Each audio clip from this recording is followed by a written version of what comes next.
Episode की start में Yong कहती है कि मुझे मारने के लिए विश क्यों पूरी करनी है, मैं तो वैसे भी जिंदगी से बोर हो चुकी हूँ, तो मुझे ऐसे ही मार दो। जब ये हंसने लगती है तो जिनी को गुस्सा आ जाता है और वो उसे बिल्डिंग से नीचे फेंक देता है। योंग गिरते हुए भी हंस रही थी। ये देखकर जिनी इसे मैजिक से वापस बुला लेता है। अब जिनी इसे धमकी देता है कि अगर आइंदा ऐसी हरकत करने का सोचा भी तो इतनी दर्दनाक मौत दूंगा कि खुद मौत भी डर जाएगी। इतना कहकर जिनी अकेला उड़ जाता है। अब जिनी होटल के बाहर बैठा हुआ था कि तभी एक गाड़ी आकर रुकती है। उस गाड़ी से ब्लैक जैगवार निकलता है। सभी देखकर खुश हो जाते हैं और जिनी उसे फौरन पहचान लेता है कि ये सईद है, जो इस दुनिया में अपने रूप बदल कर रहता है। सईद जिनी का गुलाम था क्योंकि ये जिनी के आंसू और बालों को मिलाकर बना था। जिनी इसे मिलकर पूछता है कि तू ये क्या करता रहता है, तो वो बताता है कि इस दुनिया में सब ऐसे ही चलता है। अब ये इसे इसका महल दिखाता है जहाँ लोगों ने घर बना लिए थे। फिर सईद जिनी से पूछता है कि आपका नया मालिक कौन सी ख्वाहिश पूरी करवाना चाहता है,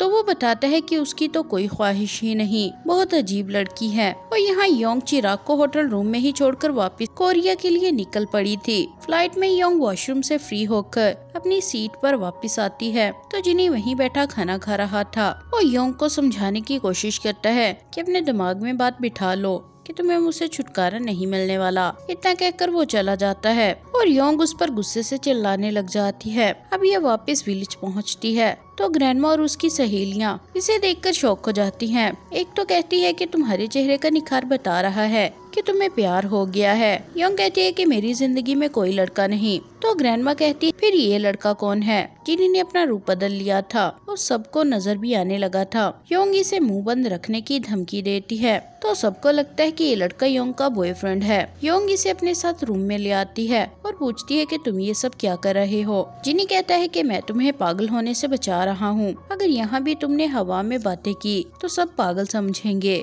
योंग इसे गुस्से से रूल्स बता देती है कि तुम सब औरतों से दूर रहोगे और इन विलेज वालों की नजरों में नहीं आओगे और ख्वाहिशों के लिए मेरा दिमाग खराब मत करना। जिनी कहता है कि मैं इतनी दूर तुम्हारे लिए आया हूँ, इतनी प्रॉब्लम है तो अपनी विश मांगो, मैं चला जाऊंगा। योंग कहती है कि जब मैं खुद ही सब कर सकती हूँ तो तुमसे क्यों मांगू। बचपन में ग्रैंडमा ने योंग को बताया था कि तुम्हारी फैमिली अब जा चुकी है, अब कोई वापस नहीं आएगा। योंग गुस्से में आ गई थी और ग्रैंडमा से कहती है कि मोम ने तो कहा था कि वो वापस आएंगी। इसका बढ़ता गुस्सा देखकर ग्रैंडमा इसे घड़ी देकर कहती हैं कि 1 मिनट तक इस घड़ी की आवाज सुनो, गुस्सा चला जाएगा। एक्चुअली योंग के इमोशंस नहीं थे, इसलिए इसे कोई भी बात जल्दी समझ नहीं आती थी। ग्रैंडमा ने इसे हमेशा अपनी कोशिश से समझाया और इसे पढ़ा लिखा कर कामयाब बनाया। नेक्स्ट सीन में जिनी योंग के स्टडी रूम में आता है। जैसे ही उसका हाथ प्रोजेक्टर पर लगता है तो वो ऑन होते ही जिनी डर जाता है। फिर ये योंग का कंप्यूटर देखता है तो ये धक्का मार के इसे नीचे गिरा देती है। इस पर जिनी इसे तंग करने लग जाता है।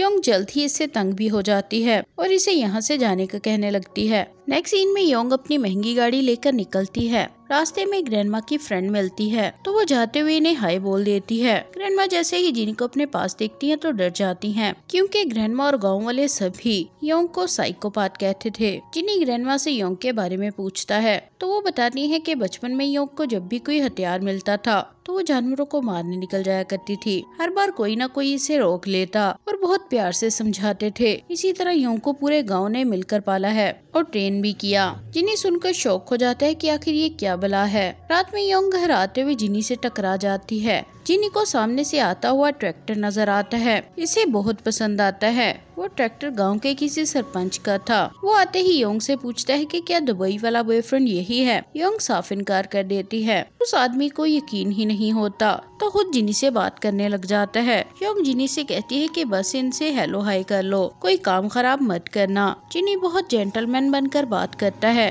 और लास्ट में उस आदमी की नोज से नोज लगा लेता है। इस हरकत पर वो आदमी काफी गुस्से में आ गया था और झगड़ा करने लगता है। तभी जिनी अचानक गायब हो जाता है, लेकिन योंग को अभी भी नजर आ रहा था, इसलिए उसे भी जिनी के गायब होने की एक्टिंग करनी पड़ती है। दूसरी तरफ एक मॉल में स्टोर मैनेजर एक एम्प्लॉय को डांट रही होती है और एम्प्लॉय की हालत से पता चल रहा था कि मैनेजर जानबूझकर इसी को टारगेट करती है। तभी योंग और जिनी भी मॉल आ जाते हैं। योंग इसे समझा रही होती है कि यहाँ के मर्द एक दूसरे से ऐसे नहीं मिलते। जिनी ने पहली बार मॉल देखा था वो काफी हैरान था।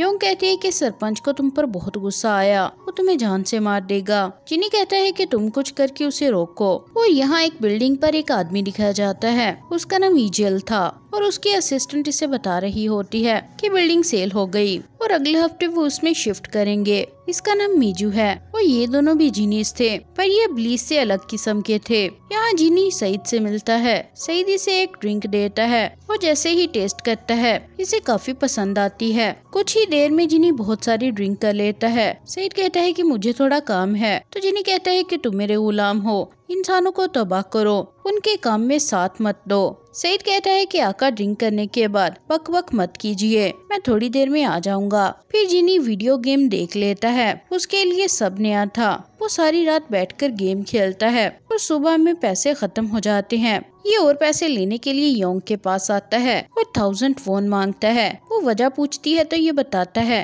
कि मुझे गेम खेलनी है। योंग कहती है कि पहले पैसे कहाँ से लिए थे। वो बताता है कि वो तो ग्रैंडमा के चुराए थे। ये सुनते ही योंग डंडा उठाकर इसके पीछे पड़ जाती है। अब रात में योंग गाड़ी पर कहीं जा रही होती है तो जिनी फिर से सामने आ जाता है और पैसे मांगने लग जाता है। योंग को तो पहले इस पर काफी गुस्सा था। वो गाड़ी तेज भगाकर लाती है और जिनी को टक्कर से उड़ा देती है। नेक्स्ट डे जिनी खुद को हील कर रहा था। जो चोट जिनी को लगी थी वो सईद को भी लगती थी। जिनी कहता है कि मैंने तो बस 1000 वॉन मांगे थे, वो तो भड़क गई। सईद कहता है कि ये तो बहुत बड़ी साइको है। जिनी से कहता है कि हाँ मुझे भी जानना है कि ये साइको होता क्या है। ये दोनों नेट कैफे आ जाते हैं और सईद जिनी को इंटरनेट पर सर्च करके दिखाता है। यहाँ की डिटेल्स और इमेजेस को देखकर जिनी तो काफी डर गया था। हकीकत पता चलने पर जिनी गुस्से से भर जाता है। अब जिनी प्लान बनाता है कि ये उसे आजमाएगा और देखेगा कि क्या उसे खुद के अलावा किसी और की परवाह है या नहीं। दूसरी तरफ योंग एक्सरसाइज कर रही थी। इसके पास जिनी आता है और हाथ में आग जलाता है। योंग कहती है कि चोट लग जाएगी, इसे बंद करो। जिनी बात नहीं मानता और कहने लगता है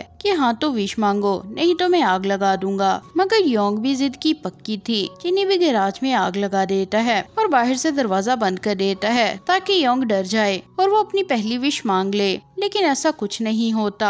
योंग गुस्से से लाल पीली हो गई थी। लोगों को आग का पता चल जाता है। जिनी भी खुश था कि सब प्लान के मुताबिक ही चल रहा है। तभी योंग दूसरे दरवाजे से बाहर आ जाती है। वो ये देखकर जिनी एम्बैरस हो जाता है। योंग एक रॉड उठाती है, जिनी की पिटाई शुरू कर देती है। इसका प्लान उल्टा पड़ चुका था।